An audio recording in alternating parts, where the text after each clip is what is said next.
السلام علیکم ورحمۃ اللہ وبرکاتہ۔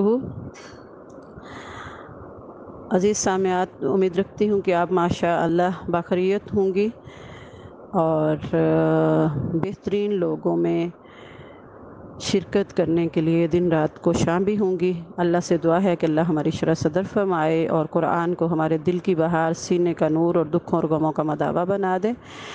ہمارا پچھلا سبق تھا پڑی زبر اور کھڑی زبر، پڑی زیر اور کھڑی زیر، سیدھا پیش الٹا پیش، ان کا فرق آپ کو امید کرتی ہوں سمجھ آ گیا ہوگا۔ اب ہم آج جو ہے پڑھیں گے الف مدہ، واو مدہ، یا مدہ۔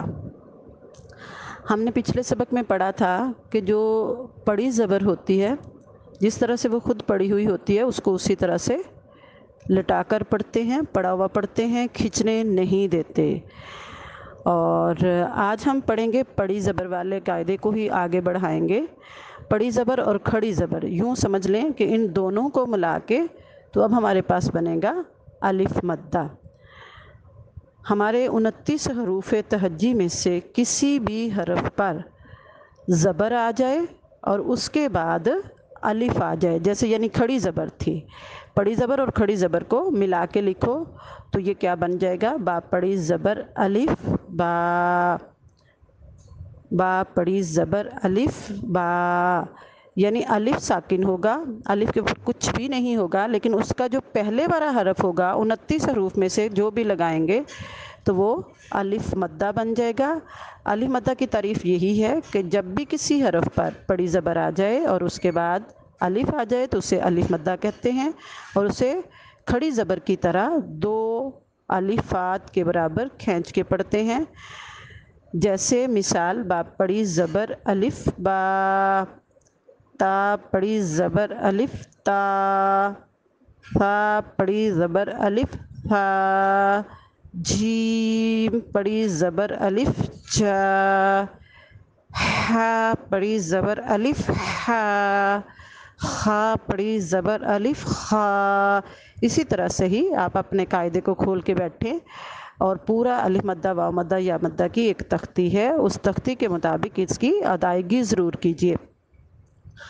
اس کے بعد ہمارے پاس آ جائے گا جیسے زیر تھی اور کھڑی زیر تھی، اسی طرح سے 29 حروف میں سے جب بھی کسی حرف کے نیچے زیر آ جائے اور اس کے بعد یا آ جائے اور یا ساکن ہو، یعنی یا کے اوپر جزم ہو اور اس سے پہلے حرف پر پڑی زیر ہو تو اس کو یا مدہ کہتے ہیں، اور اس کو بھی دو الفات کے برابر کھینچ کے پڑھتے ہیں۔